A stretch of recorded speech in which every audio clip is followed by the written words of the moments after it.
अस्सलामु अलैकुम वरहमतुल्लाहि वबरकातुह। मोहतरम नाज़रीन, आज हम बात करने वाले हैं कुर्बानी के मीट के बारे में कि क्या उसको गैर मुस्लिम को दे सकते हैं या नहीं। कमेंट्स में किसी भाई ने ये सवाल पूछा, कमेंट्स में भी मैंने जवाब दे दिया, लेकिन मैंने सोचा कि इस पर क्लिप बना दी जाए ताकि दूसरे भाइयों का भी फ़ायदा हो। आप हजरात जुड़े रहें और पूरी वीडियो देखें और शरीयत मुतहरा के मसाइल को आप हजरात समझें और उन पर अमल पैरा हों। सबसे पहली बात ये देखिए, कुर्बानी का गोश्त ये बड़ी अजीम रब तबारक व तआला की नेमत है। जब इंसान कुर्बानी करता है तो अल्लाह के नबी इरशाद फरमाते हैं, उस जानवर के खून का कतरा ज़मीन पर गिरने से पहले पहले रब तबारक व तआला उस जानवर की कुर्बानी को अपनी बारगाह में शर्फ कबूलियत का दर्जा दे देता है। इतनी बड़ी फजीलत है और भी बहुत सारी फजीलतें हैं कुर्बानी की। और एक हदीस में आता है, अल्लाह के नबी इरशाद फरमाते हैं, इब्ने आदम का कुर्बानी के अय्याम में कोई अमल इतना महबूब नहीं जितना खून बहाना है। आप हजरात जो साहिब वुसअत हैं कुर्बानी करें और इससे अल्लाह तबारक व तआला का कुर्ब हम सबको मैसर होगा, नसीब होगा।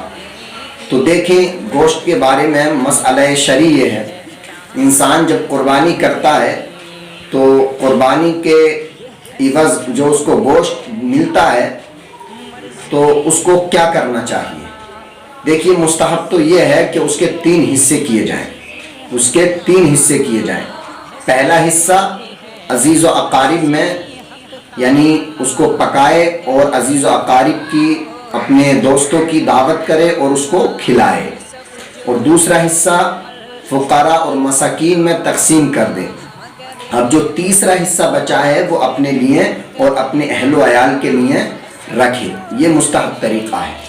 लेकिन अगर सारा अपने ही पास रखना चाहता है, चूँकि उसके बाल और यानी अहलो अयाल बाल बच्चे ज़्यादा हैं, तो वो ख़ुद भी उसको अपने इस्तेमाल में ला सकता है।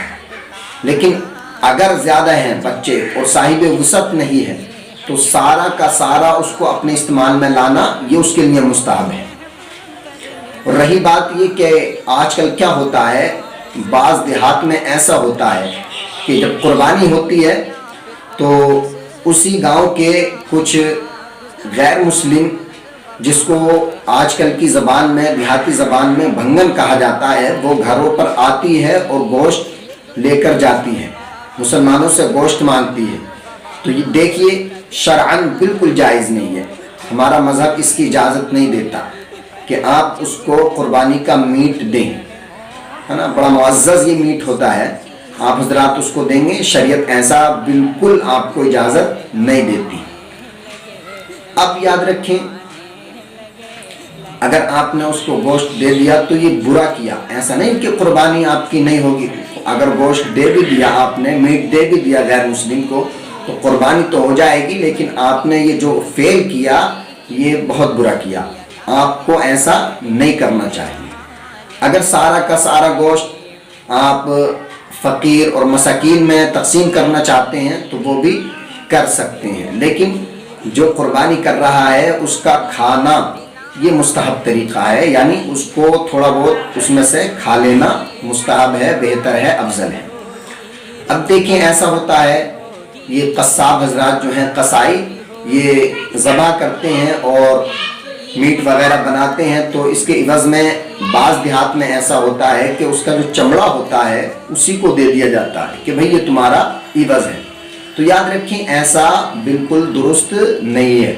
आप हजरात उसको अच्छी जगह इस्तेमाल करें, उस चमड़े को ख़ुद भी इस्तेमाल कर सकते हैं, यानी वो चीज़ उससे ले सकते हैं, ख़रीद सकते हैं जो आप पर हमेशा रहे और उससे आप नफ़ा उठा सकें।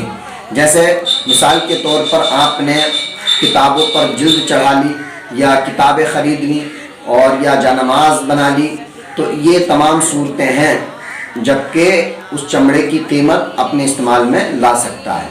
لیکن سب سے افضل طریقہ اور بہتر طریقہ یہ ہے کہ اس کو مدارس اسلامیہ میں دے دیا جائے، یہ سب سے افضل طریقہ ہے، اور عام طور پر یہی ہمارے ہندوستان میں ہو رہا ہے اور یہ ہونا بھی چاہیے۔